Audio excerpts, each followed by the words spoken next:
This is Joshua Farnsworth. Welcome to my traditional woodworking school. In this video, Will Myers shows how to use an antique moving Fillister plane to cut a rabbet joint while building the portable Moravian workbench. This particular rabbet joint is part of the tool tray that goes on the Moravian workbench. And in case you missed it, in our last two videos, Bill Anderson showed how to choose and refurbish an antique moving Fillister plane. You can find the link to those videos in the description below.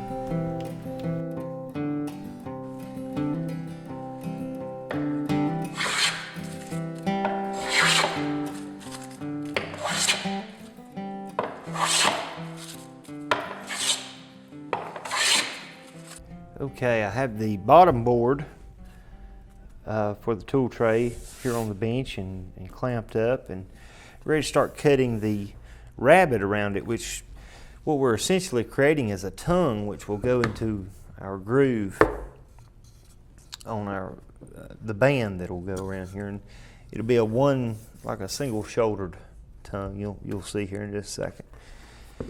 To create this, it's called a moving Fillister plane, and it works really good. It's made to work. It'll go with the grain too, but it really shines going across the grain. It has a little knife right here in front of the iron that nicks the cross grain, and then of course the skewed iron behind it that removes the wood, and works really well across the grain.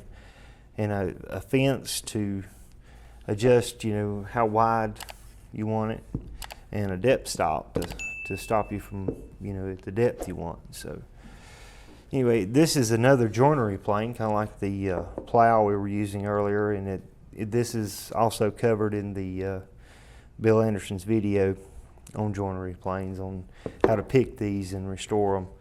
But one of my favorite planes. It's a fun one to use when they're set up right. And to start, we're going to pull backwards, and you'll see what we're doing is that nicker is severing the grain. Now we'll start forward, and the iron is removing the nickers, coming ahead, severing the end grain, and the iron is removing the wood. Okay.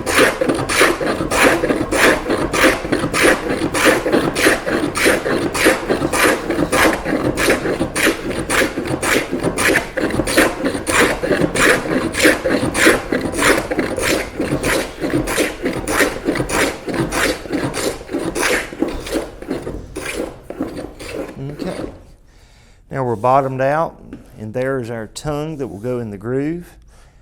And now we need to do the other end, the far end, do the cross grain ones first, and then we'll come back and cut the same groove down the back long edge, and then we'll be ready to assemble the tool tray.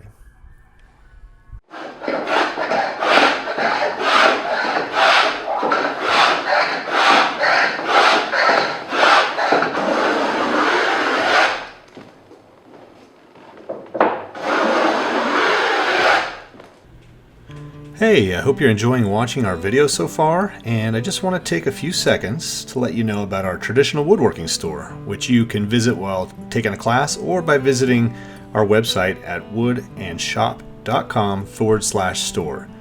You'll find our amazing products to help you grow in traditional hand tool woodworking, including in-person and video woodworking classes, woodworking hand tools and workbenches, woodworking plans, traditional wood finishes, shirts and hats, and cool hand tool woodworking gifts for you or your loved ones.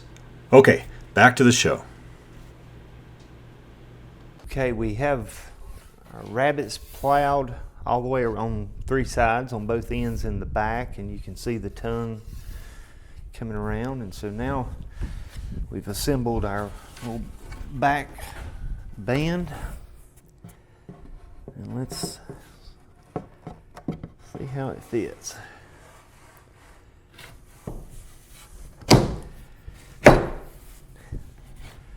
There it is. So with this assembled, we need to add a screw in each end right here to helps support the ends a little bit to keep them from getting pushed out. You have the dovetail on the back, but over here it's just kind of hanging out in the air, so that attaches it to the bottom board. And so we need to drill those, and that'll pretty much complete the tool tray.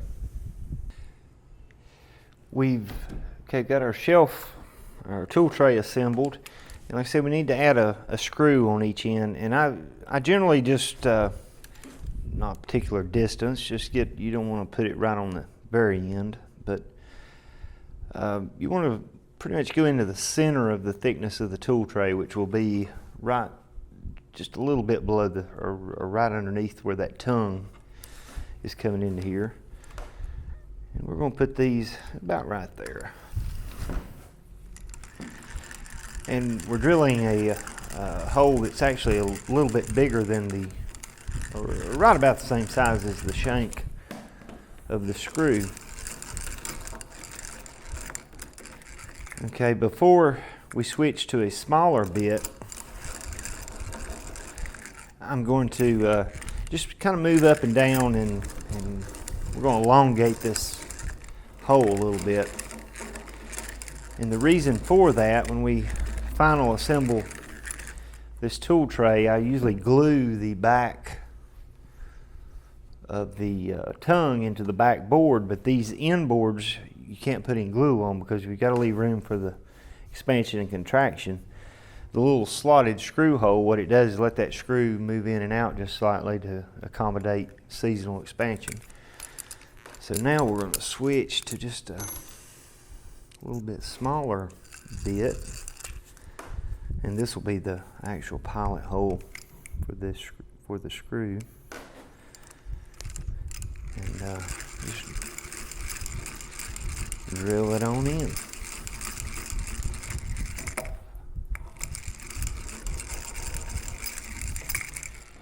And here again, use our little chamfer bit and countersink.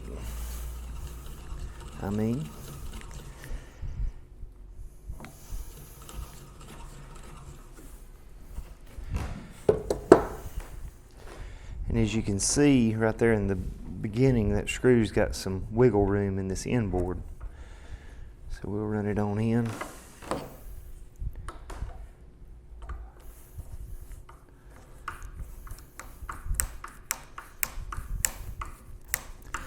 And these, I just snug them up. You really don't want to really torque this.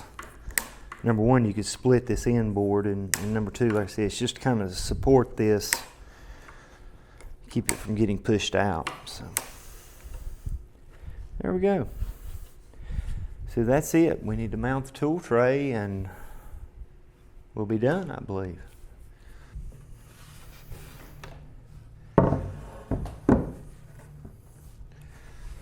Okay. We have a couple of mounting options on the tool tray, and it may depend on the type of top you have. If you're using a solid chunk like this one, a solid, one solid piece that's dryness could be questionable, you may want to use something like this one has here. And these are just two little blocks screwed onto the bottom of the tool tray, and as you see, it protrudes beyond the edge, and that kind of reaches up under the top a little bit. And the back of the block sits just in front of the legs to keep it from sliding backwards. This keeps it from tilting, kind of locks in there. This is something I've started doing lately, and even if you had a dry top, you're not worried about shrinking, this is a good option. It's real quick. A couple little blocks with the ends mitered off and two screws. Real good way to mount it, and it's changeable. The reason that's good, if you possibly have a top that's maybe still in the drying process, you end up with a gap here between the tool tray and the top, which is not a big deal, but with this you could adjust it, move the screws and close the gap up. The other option is dowels, and this works real well too. Kind of like the way we have the top mounted to the trestles on the top, long stretch or short stretchers on top of the trestles. The dowels go backwards here. They actually are mounted in the floor of the tool tray, but same as mounting the top, and we elongate one hole. The only negative to this one is if you have a top that, like I said, it's possible it could shrink some. This is pretty much, once you mount one this way, there's no moving the tool tray closer to the top at a later time if you need to. So this is, either way works well. So if this particular setup, probably with of course, a drier top would work better. So that kind of concludes the construction of the bench. That's pretty much it. If you're interested in learning traditional woodworking, come take a class at our school in Earlysville, Virginia. You can also visit our website at woodandshop.com, where you'll find a bunch of free woodworking lessons, workshop tours, and our very popular tool buying guides. And make sure you subscribe to our free newsletter to get our latest articles and videos. Enjoy!